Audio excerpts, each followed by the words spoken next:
Bueno, continuando con los mitos del rey Arturo, vamos a continuar con el libro. Vamos ya a iniciar el capítulo 2 del libro que se llama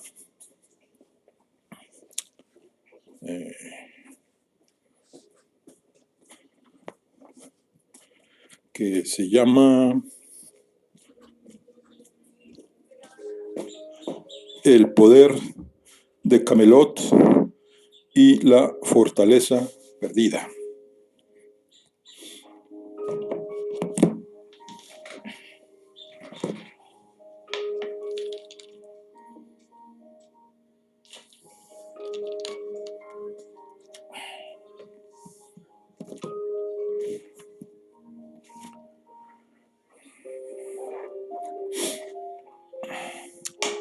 Las rosas del guardián. Era fácil perderse en el camino que llevaba al caserón de la Jasta Floresta. Parecía como si un hechicero hubiera protegido la granja con sortilegios que hicieran cambiar de lugar árboles y piedras, borraran las huellas y torcieran los senderos. Pero Perceval conocía el territorio palmo a palmo.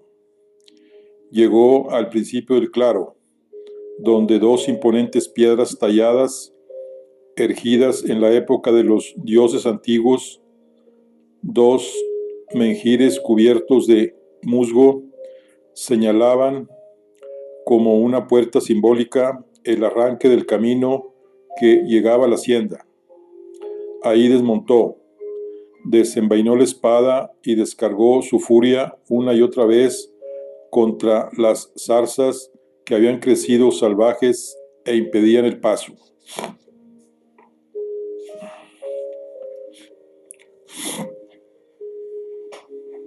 Después, con la respiración agitada, se puso los guantes e hizo a un lado la maraña de ramas cortadas.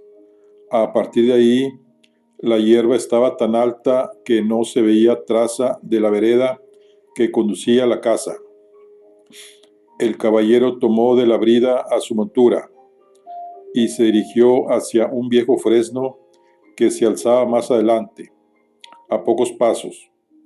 Lo rodeó, girando a la izquierda, donde el terreno empezaba a empinarse, formando una extensa loma de escasa alzada, y al llegar arriba vio al fin la vieja casa de su infancia.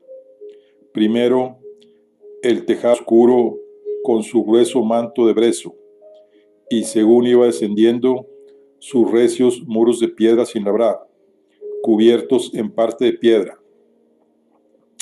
A medida que se acercaba, Perceval se sintió invadido por una triste impresión de decadencia. No era solo el estado de abandono de la construcción, conquistada aquí y allá por matas y trepadoras que crecían incluso entre las losas del patio delantero. Era ver por primera vez aquella casa solitaria y silenciosa. Era constatar que al morir su madre había muerto todo. Las contraventanas estaban cerradas. Ya no había ovejas ni bueyes, ni humeaba la chimenea de la cocina. El caballero ató su montura en una de las herrumbrosas argollas de hierro que había junto al portón de roble y se detuvo un momento frente al umbral antes de decidirse a sacar de su bolsillo la llave que le había dado el hermano Benedictus. Después del combate en la aldea, cuando el nervio de la lucha y el dolor de ver morir a Caldín se habían apaciguado, había vuelto a sentir el vacío de no tener a nadie y el vértigo de haber perdido para siempre su pasado. Metió la llave en la cerradura y al tercer intento logró abrir. La madera estaba hinchada, por lo que tuvo que empujarla con el hombro, en el que resonó el dolor del golpe recibido en la escaramuza. El oscuro interior olía a humedad y levemente a cera y tizones apagados. Después de abrir algunas ventanas y encender una palmatoria, el caballero pasó largo tiempo recorriendo y registrando hasta el último rincón, estancia por estancia, de la cocina al desván y de la sala grande a las alcobas del piso superior. Miró arcas, alacenas y estantes. Tenía la esperanza de que su madre guardara algo que hiciera referencia a su familia, que en alguna parte escondiera como un tesoro, un recuerdo que pudiera hablarle de algún modo de su padre. Si antes de aquel viaje lo acuciaba una creciente necesidad de encontrar sus raíces, ahora lo impulsaba algo aún más fuerte, algo que ni él mismo alcanzaba a comprender. Buscar el rastro de su linaje era una manera de no rendirse a la evidencia de que nunca más vería a su madre, la única forma de no sentirse completamente solo en el mundo. Ahora bien, al cabo de una exploración larga y esforzada, tuvo que admitir su derrota. No había hallado más que objetos cotidianos, sin otro significado que su poder para convocar a su memoria de niño retazos de una vida perdida. Un peine de asta, un alfiletero, un collar con una piedra de ámbar, un pequeño cuchillo de mango de plata que servía de cortaplumas. Después de recorrer el granero y las cuadras sin ningún resultado, Perceval vagó por la extensa pradera hasta lo alto de la loma y se sentó en el mullido musgo de una roca lisa que muchas veces había sido escenario de sus juegos infantiles.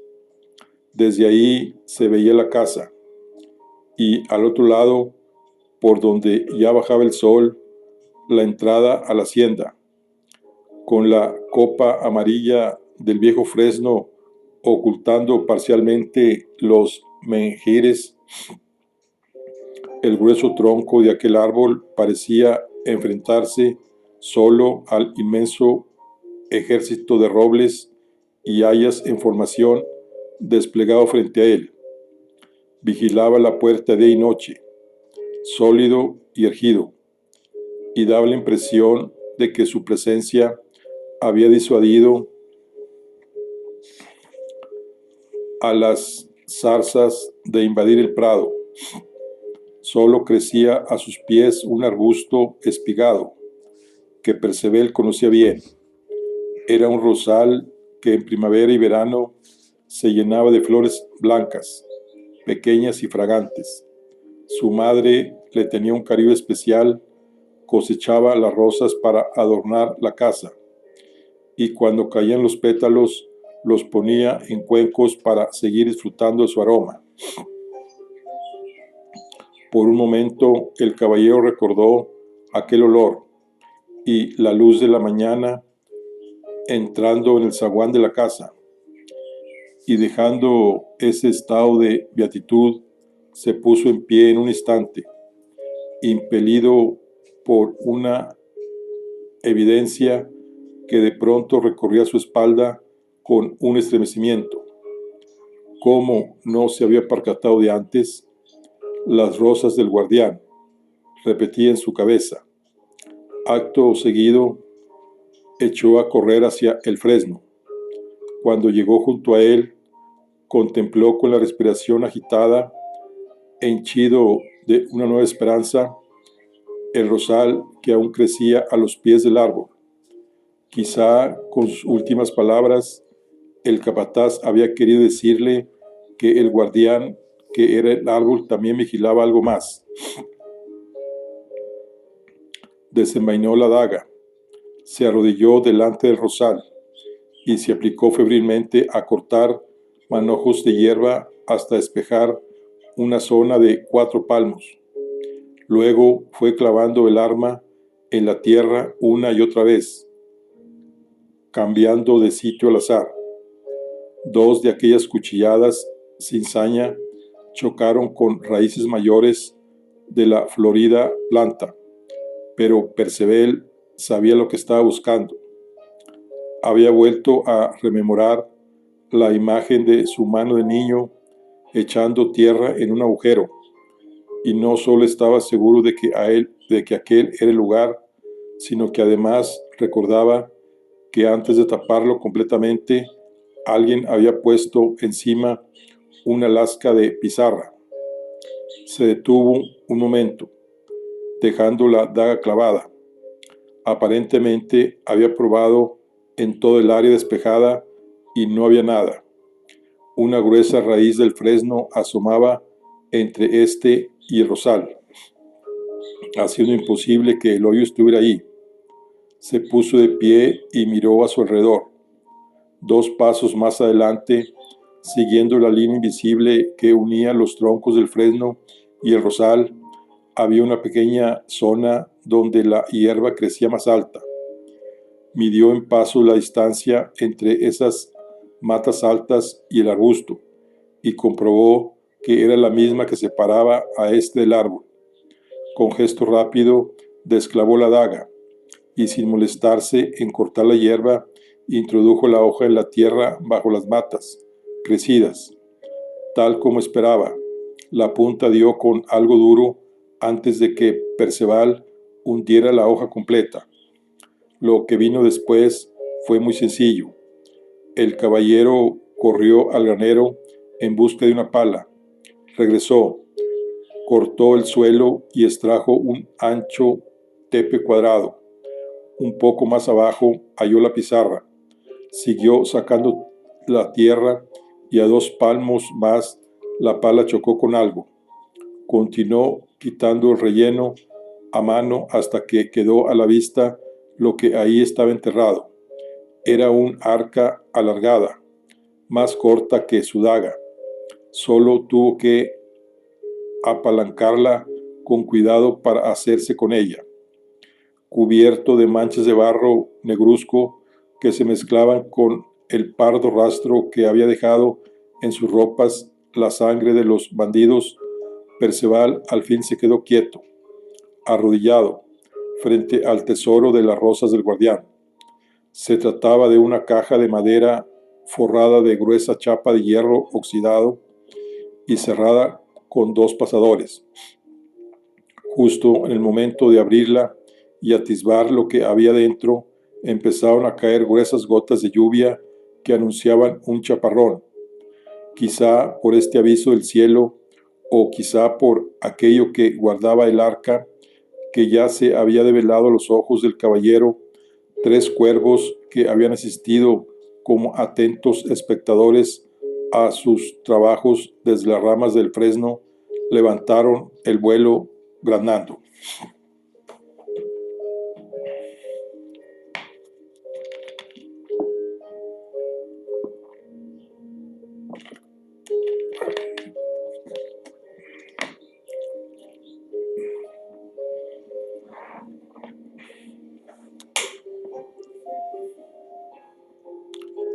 Con la chimenea encendida y la luz de las velas, la casa parecía haber recobrado algo de su vida de antaño.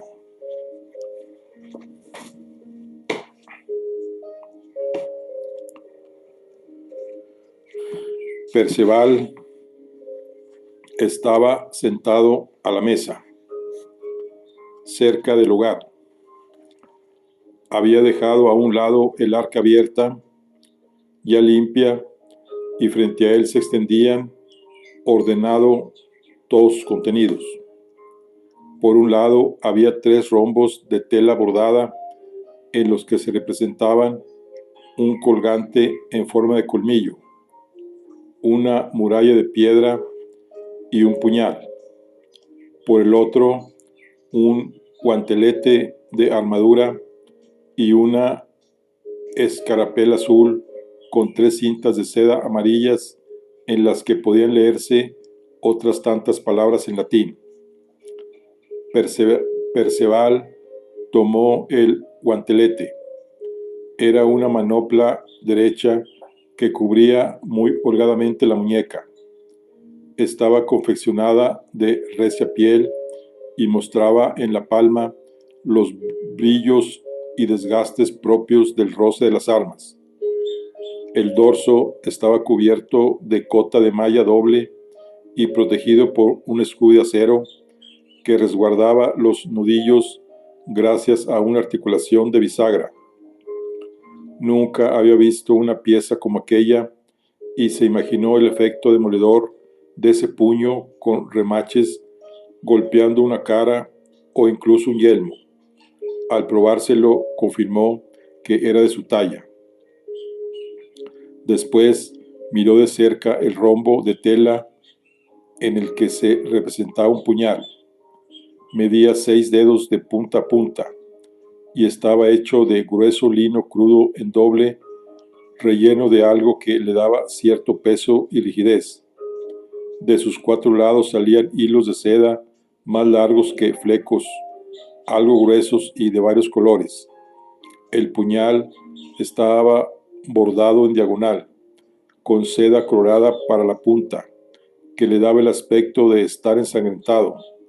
Los otros 2 rombos solo eran diferentes por sus motivos. Por último, Perceval examinó la escarapela. Estaba compuesta de 3 círculos concéntricos de fieltro, teñidos en tonos de azul, el más grande de los cuales medía unos 5 dedos. Una estrecha tira de cuero cosida al dorso permitía atarla al brazo. Las largas cintas de seda tenían 3 leyendas bordadas en letras mayúsculas: Fides, Sanguem, Umbra. El caballero se levantó y fue a apoyarse en el hogar.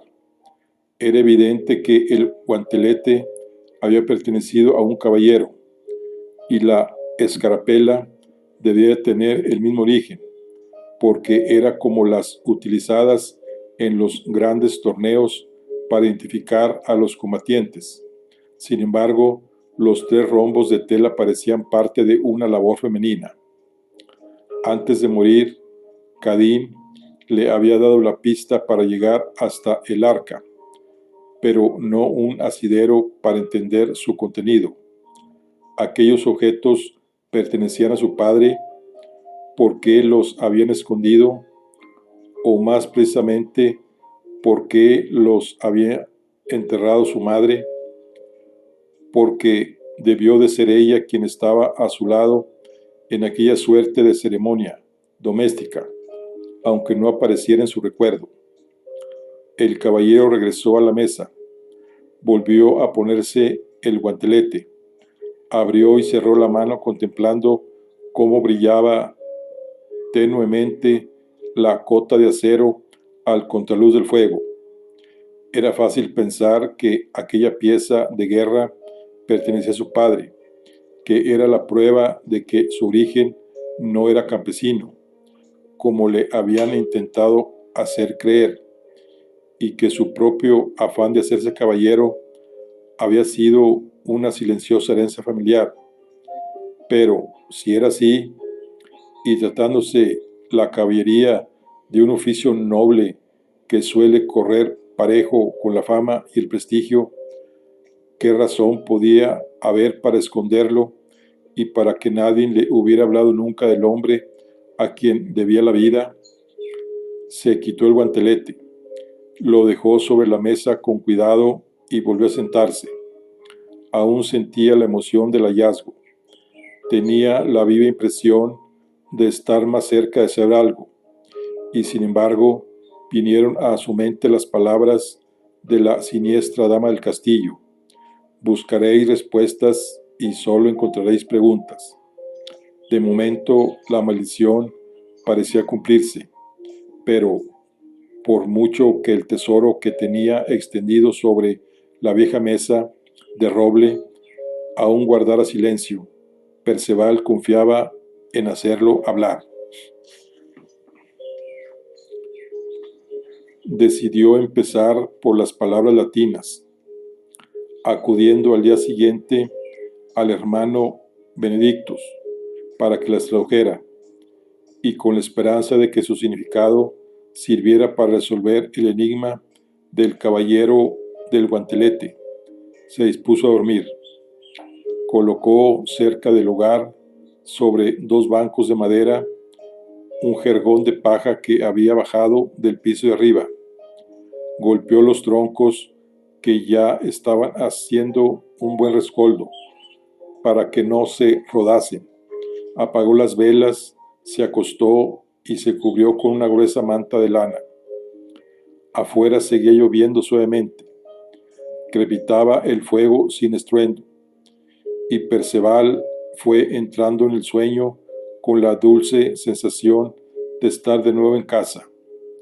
Antes de dormirse profundamente, se prometió a sí mismo devolver la vida a aquel lugar. Ya era hora de tener un hogar al que regresar.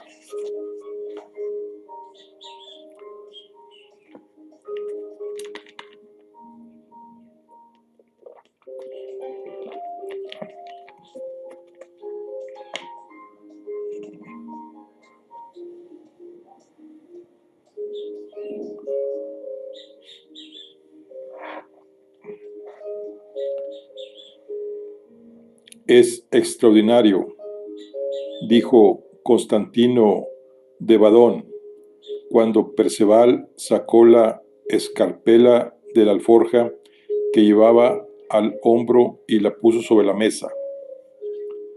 Al volver al priorato, le habían dicho que el hermano Benedictus estaba visitando a un enfermo en una granja, y entonces el caballero pidió ver al prior. Ahora estaba en la cámara donde el superior despachaba los asuntos de su responsabilidad. El monje era un hombre maduro, alto y delgado, de ceño fruncido y sonrisa amistosa. Tenía el habla de un erudito y las manos de un campesino. Necesito saber qué significan las palabras escritas en las cintas, le explicó Perceval. Entiendo. Vamos a ver, respondió Constantino mientras ponía rectas las 3 colas de seda amarilla. Es sencillo, continuó. Fe, sangre y sombra. Fe, sangre y sombra, repitió Perceval. Por razones familiares, no me es ajeno el ilustre oficio de la caballería, ni desconozco los juegos de desafío, a cuya pompa presumo pertenece esta escarpela. En mi humilde opinión, es una pieza de confección excelente, y su lema es, cuando menos singular. Pero, ¿qué tiene de extraordinario?, preguntó el caballero intrigado por la reacción del superior. La selección de las palabras, concretamente de la sombra, noble Perceval. Dejadme que os explique. Se echó atrás en su asiento. La fe es virtud imperativa para todo hijo de Dios y para el caballero aún más, porque en condición necesaria del ejercicio de su ministerio y careciendo de ella, debería descalzar la espuela. En cuanto a la sangre, es connatural a los oficios de armas, pero la caballería dota a este elemento de un sentido trascendente. Por encima de la sangre hecha y derramada en el combate está el deber de honrar el linaje propio y la lealtad al del rey. Ahora bien, callando súbitamente, se levantó de la silla, caminó hasta la ventana que daba al huerto y miró afuera meditabundo. continuó hablando sin volverse. La sombra. La sombra es una idea difícil que cuesta hilar con la luz divina que debe guiar al caballero, con la gallarda franqueza que ha de distinguir su conducta y con la fama gloriosa de la victoria. Parece más afín a las obras del maligno, a las artes de sus servidores y a las obras impias de ladrones y asesinos. Y sin embargo, no cabe pensar que sea eso lo que pretende evocar cuando forma parte de la enseña de un caballero que va a medirse en buena lid con otros de su noble hermandad. Volvió a su asiento sin abandonar su aire pensativo. Huidizo concepto este de la sombra. ¿Puedo preguntaros a quién pertenece esta divisa?, inquirió. Iba a preguntaros si por ventura sabías de qué caballero, reino o señor era este lema, respondió Perceval. Nunca lo había visto ni había tenido noticias de él, dijo el priori. Peco de indiscreción si os pregunto cómo ha llegado a vuestras manos. Perceval decidió entonces explicar al religioso sus cuitas, las preguntas que se hacía y cómo había llegado a encontrar el arca. Después puso sobre la mesa el resto de los elementos del enigmático tesoro. Constantino, que había escuchado en silencio el relato, asintiendo con la cabeza y entrecerrando a veces los ojos en actitud de atento confesor, mostró un sorprendente entusiasmo al observar el guantelete. Se deshizo en elogios de su forma y compostura, diciendo que no había visto jamás uno como aquel, y al fin preguntó a Perceval si acaso él no tenía manera de saber, por su conocimiento en tales cuestiones, qué artesano podía haber confeccionado esa obra maestra. El caballero le dijo que no. Estaba a punto de salir del priorato, pensó con más preguntas que respuestas. El religioso dirigió después su atención a los rombos de tela bordados. Los colocó meticulosamente unos junto a otros, formando un pequeño mosaico, teniendo cuidado de que los flecos quedaran debajo para no ocultar las figuras, y mientras lo hacía, hablaba como para sí mismo. Curioso, muy curioso. Ciertamente no cabe duda, dijo, para luego levantar la vista. ¿En verdad me decís que no conocéis el origen de estas labores, aún perteneciendo a un recuerdo de vuestra niñez? Para mí son tan desconocidas como el resto, contestó el caballero disgustado consigo mismo. Creo que no me equivoco al afirmar que he visto piezas iguales a estas, repuso Constantio. ¿Dónde? ¿Cuándo? El prior tomó una de ellas y la miró de cerca por ambos lados.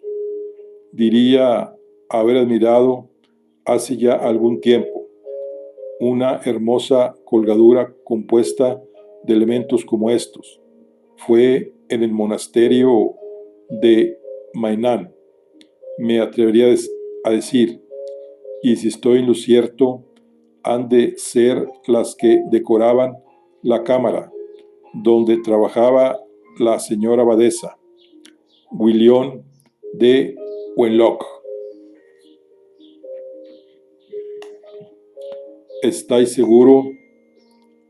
Los años de trabajo en el scriptorium han educado mi ojo y mi memoria, pero lo más importante es que estos flecos de seda no son meros adornos, sirven para atar las piezas entre sí y formar la colgadura no son algo frecuente.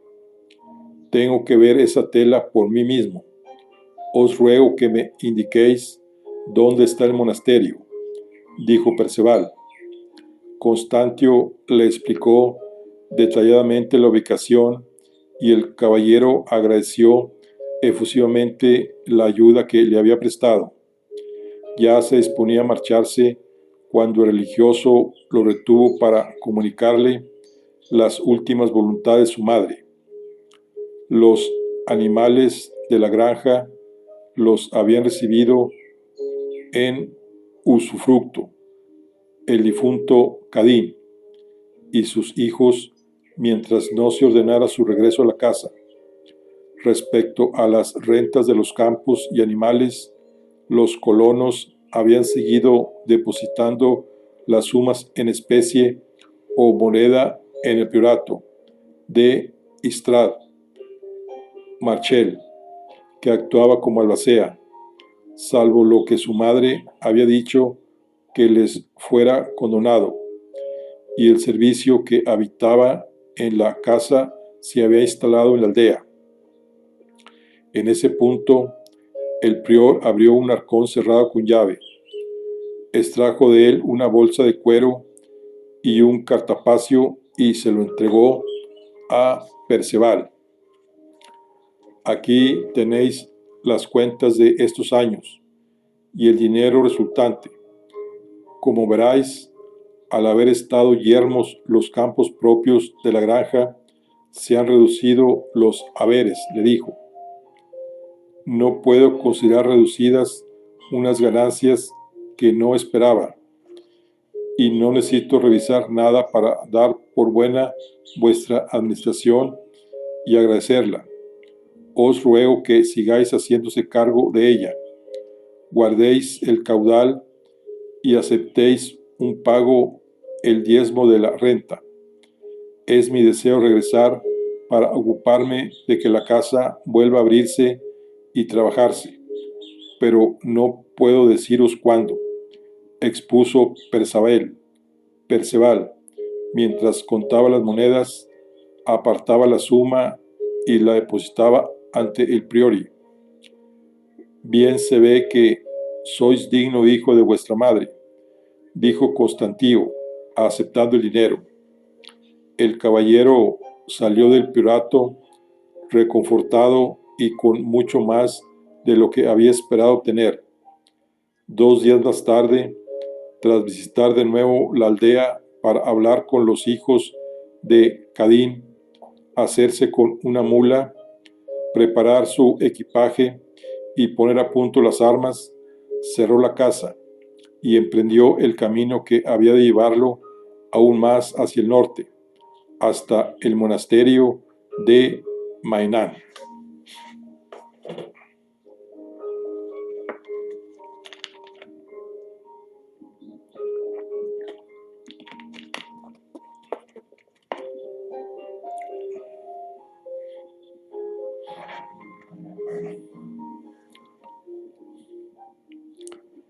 En las jornadas que siguieron, el caballero Perceval tuvo que buscar resguardo pocas veces durante el día. El otoño se resistía a abandonarse por completo a las lluvias y los vientos, y un tiempo algo más cálido de lo habitual, con cielos de los que a menudo convivían amistosamente, el azul y el plomo, hizo agradable el trayecto. En las largas cabalgadas tuvo mucho tiempo para fantasear con lo que la reverenda Williams de Wenclock podía contarle. No quería dejarse llevar por una ilusión que al fin y al cabo no respondía a la realidad de lo que sabía. Podía ser que la colgadura llevara tanto tiempo decorando su cámara que nadie supiera de su origen. Tal vez el prior, a pesar de su rotunda certeza, se había confundido al afirmar la coincidencia de las labores, pero por encima de su afán de atar corto a la imaginación, había algo que se parecía mucho a una señal propicia. Wenlock resonaba en su memoria como un nombre conocido, como algo en cierto modo familiar. No andaba en estas disquisiciones la mañana en que por fin avistó la abadía desde lo alto de un monte boscoso. Tal como había escrito el priori, estaba en el centro de un amplio valle surcado por un río. Tenía una extensa huerta protegida por muros y se veía rodeada de muchos campos cultivados.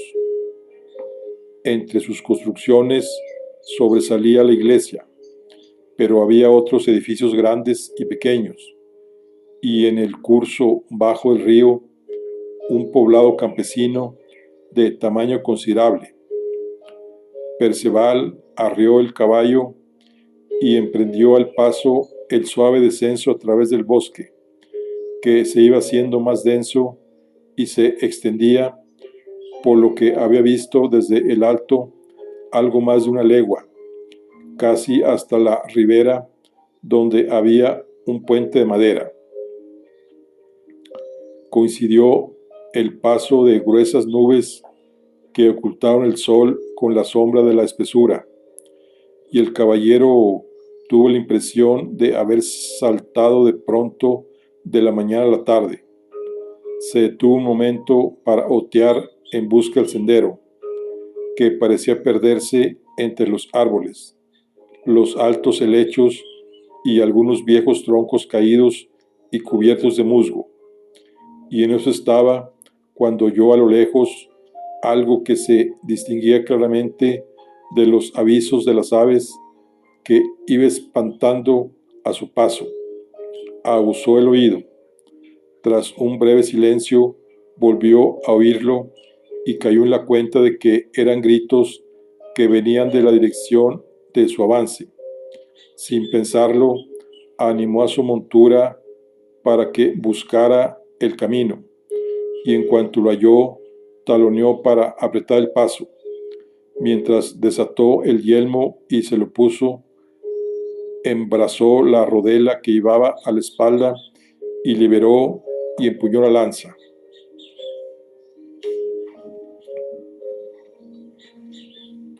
Pronto pudo distinguir que eran voces de mujeres, y también se oían risas masculinas. Al fin, entrevió un claro y lo que parecía un desordenado grupo de soldados. Detuvo al caballo, desató la brida de la mula que iba detrás y la anudó a una rama baja. Después avanzó al paso hasta ver mejor la escena. Serían cerca de 10 hombres de armas, tal vez desertores de los muchos que aún quedaban vagando por las tierras de Inglaterra.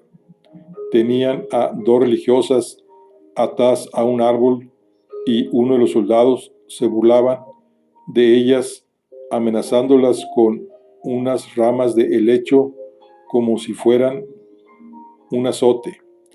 A un lado estaban los caballos. Perceval espolió a su montura y entró en el claro como una tromba. El estupor hizo que 2 de los desertores no acertaran ni siquiera a apartarse, y el caballero lanceó al primero como si fuera un fardo quieto. Al segundo lo derribó al paso de una patada en la cara y arremetió contra los otros. 5 sacaban sus espadas, otros 5 corrían hacia sus monturas, y Perceval optó por los primeros que estaban más próximos a las cautivas. Falló el primer golpe, que el más fuerte de los soldados supo desviar usando su acero con las 2 manos, y de salida paró con la rodela tal espadazo de otro que se tambaleó un momento en la silla. Entonces dio un cuarto de vuelta con la lanza baja, y el atacante, que corría aullando como una bestia, casi se ensartó solo. Instintivamente el soldado soltó la espada y se aferró con ambas manos al asta que atravesaba su cuerpo, y Perceval tuvo que soltarla para dejarlo caer. Para entonces los 5 se habían rehuido al combate, ya se alejaban de sus monturas, pero el caballero no pudo prestarles atención. Tenía que enfrentarse al más fuerte. Sacó su espada justo a tiempo para detener el primer golpe, y antes de que el guerrero recuperase la posición, cortó el aire a un dedo de su cuello. Entonces hizo avanzar el caballo unos pasos y desmontó ágilmente. No fue un gesto de justicia, puesto que su adversario no era un caballero, sino una decisión práctica. En otro terreno, la montura habría sido una ventaja, pero en aquel suelo irregular, con piedras, helechos y ramas caídas, era más bien un estorbo. El soldado, que era más alto que Perceval, se lanzó hacia él y cruzaron sus aceros, con golpes que resonaban como truenos e iban seguidos de gritos de espanto de las religiosas. Poco a poco el guerrero fue haciendo retroceder a Perceval, que a punto estuvo de caer de espaldas al tropezar con el cadáver del soldado ensartado en su lanza, que yacía en el suelo. Ese desequilibrio sirvió al guerrero para desarmarlo de un golpe que forzó dolorosamente su hombro izquierdo. La suerte quiso que el caballero aprovechara su inercia para sacar la lanza del muerto y asestar a su adversario un golpe seco en el cuello con la contera. El guerrero quedó aturdido y sin inspiración, y Perceval aprovechó el momento para girar la lanza y hundírsela en el corazón, atravesando la cota de malla. El soldado quedó quieto, con los ojos muy abiertos y un gesto de incomprensión, y tardó en caer de bruces mucho más de lo que cabía esperar de un muerto. El último felón que quedaba estaba junto a las monjas, con su espada en la mano, pero bastaba verlo para saber que no combatiría. Perceval dio un paso hacia él y éste echó a correr despavorido.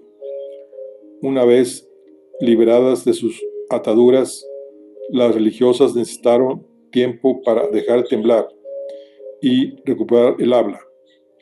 Perceval se presentó con cortesía, llamó a su caballo y pidió a las monjas que lo acompañaran a recuperar la mula. Después, la más joven de las dos montó en la grupa con él y su acompañante en la mula, y emprendieron el camino hacia la abadía. De paso por el claro, tomaron el cesto con las setas que estaban recogiendo en el bosque las monjas cuando fueron sorprendidas por aquellos indeseables.